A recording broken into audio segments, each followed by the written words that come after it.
Welcome back, I'm the Watch Nerd. On this video, we're going to go into a Rolex GMT Master. This one, I think, is probably one of the best values out there on the pre-owned market in GMT Masters. This is the 116-710LN. This was the 50th anniversary because of the green text and that GMT hand. So we're going to get into it. I do have the Chanel chain giveaway. If you do want to follow the 4 steps in the description below, everybody so far is actually on a spreadsheet. So we're going to randomly select once we reach 1,000 subscribers. Let's hop right into it. So here it is, opening it up. You will notice this is a modern Rolex box and the cushion is the older one. It's still a factory box. This is not a aftermarket box. It's a real Rolex box, but this is the way it came in. So I just got it like this, and it's still kind of cool for the review. And also the box really doesn't matter on Rolexes. I will be honest, because you can buy them pretty cheap, a few $100s online. You can get a box. Make sure it's real though, of course, but that's pretty much what they trade in. So let's talk about this specific piece itself. This is the 116-710LN. This is a GMT Master coming out in 2008. This was way before the actual ceramic Submariner, and this is a great subject to cover. So this was the first real ceramic sports model in the Rolex catalog, and it is beautiful. I love this piece. I think it's extremely undervalued. I believe the market is around 14,000, especially with papers. I do have to mention, I will put the watch down right here. This one comes full set here. So you have, I'm not going to show the whole warranty card, but it's all there, the serial numbers. You have the booklets. Back then, they gave the servicing booklets. You have GMT Master 2, of course, the guide, and then warranty booklet. Back then it was 2 years too, but I don't think you need to service it. Definitely not in 2 years, more like 20 years with these watches. The caliber is the 3186. It is 440 millimeters across, and then it's 12 millimeters thick. That is extremely thin. I do have to mention, a GMT movement is not just like a regular 3-hand like my Oyster Perpetual here. This is a very complicated watch. You have a date complication. You have a separate GMT in the movement, and it is unbelievable, this movement. Yes, you only have 48 hours of power reserve, but you get that with the first Batman too. And 48, if you make this an everyday piece, you will never have an issue with winding. Of course, it has an automatic rotor, and then if we pop it out to the first position here, you can independently move the hour hand. Here we're at close to midnight, but this is how you actually quick set the watch itself here.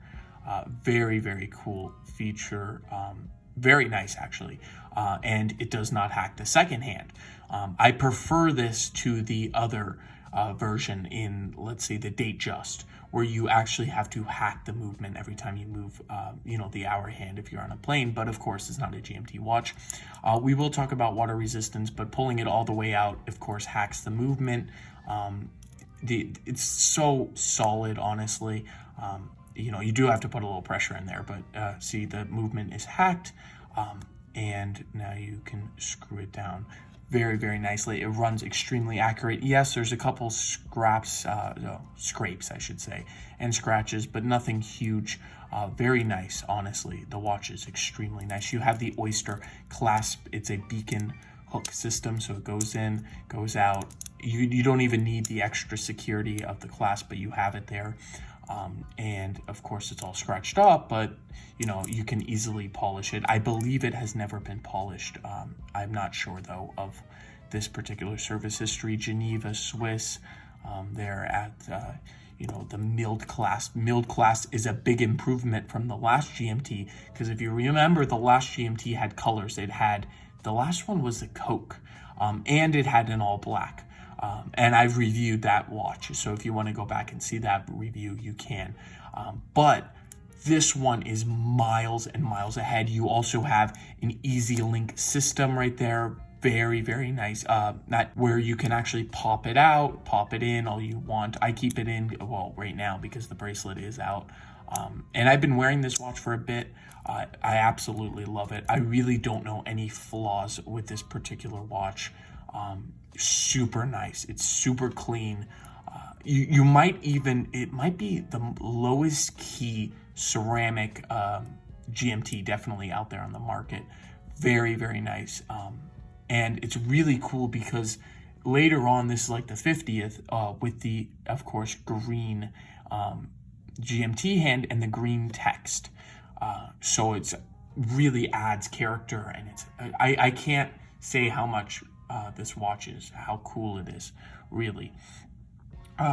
So let's talk about quick water resistance. That is a trip lock crown right there. We have a screw down case back and, the sapphire crystal, of course, in this watch with a little AR coating you can see there on that sapphire, Cyclops lens.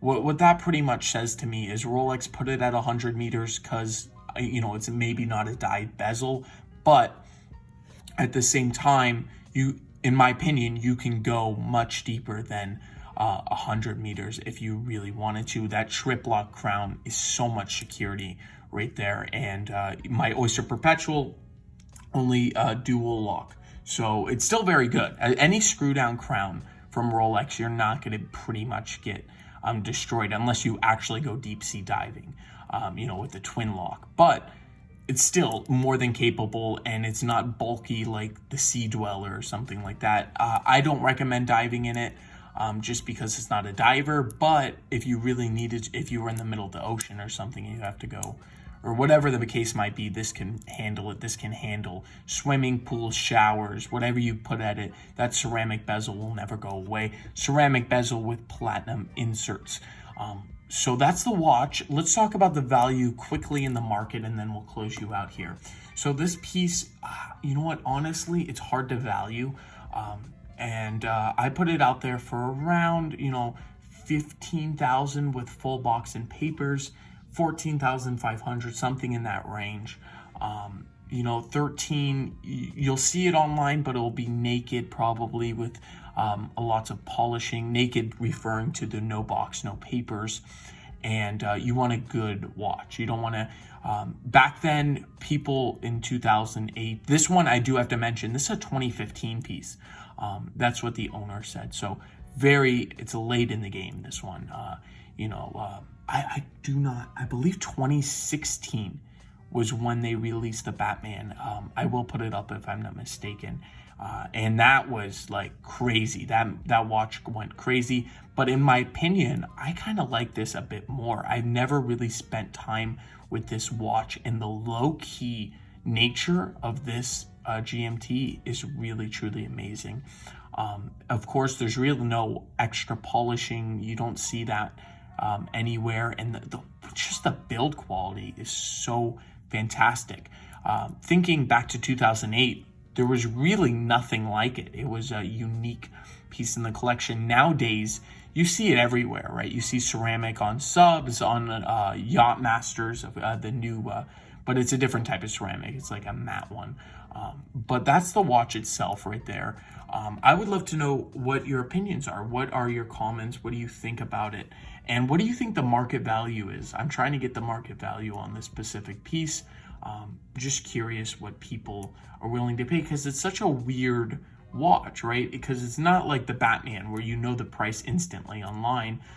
You can see what they're really trading for. But this one is so unique and so special. So that's where I'm going to leave it here, though. I would love to know everything in the comments down below. If you do want the Chanel chain giveaway, there's the 4 steps in the description below.